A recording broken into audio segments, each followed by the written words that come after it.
آپ کی مشکل کتنی بڑی ہے یہ نہ دیکھیں، بلکہ آپ کا رب کتنا عظیم ہے یہ دیکھیے۔ قرآن کریم فرقان حمید نے دعا کی قبولیت کا ایک راز بتایا ہے، اور وہ راز ہے یقین۔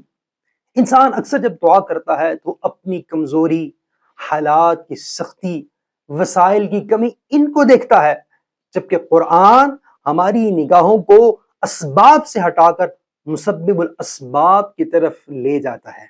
ارشاد باری تعالیٰ ہے وَمَا كَانَ اللَّهُ لِيُعْجِزَهُ مِن شَيْءٍ فِي السَّمَاوَاتِ وَلَا فِي الْأَرْضِ، کہ زمین اور آسمان کی کوئی چیز اللہ کو عاجز نہیں کر سکتی۔ وہ ذات جس نے کائنات کو عدم سے وجود دیا، آسمان بغیر ستون کے بلند کیا، زمین کو بچھایا، پہاڑوں کو گاڑا، اس کے لیے ہماری زندگی کے بکھرے ہوئے معاملات کو سنوارنا کوئی بڑی بات نہیں، بلکہ یہ سب اس کی قدرت میں داخل ہے۔ اور ہمارے پیارے آقا کریم صلی اللہ علیہ وسلم آپ نے بھی ارشاد فرمایا کہ ادعوا اللہ وانتم موقنون بالاجابہ، کہ تم اللہ تعالیٰ سے اس طرح دعا مانگو کہ تمہیں دعا کی قبولیت کا یقین ہو۔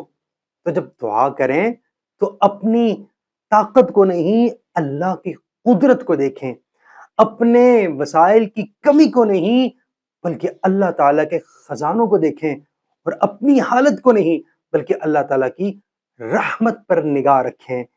جس دل میں یقین پیدا ہو جاتا ہے پھر وہاں کبھی مایوسی نہیں آتی۔ فلا يتدبرون القرآن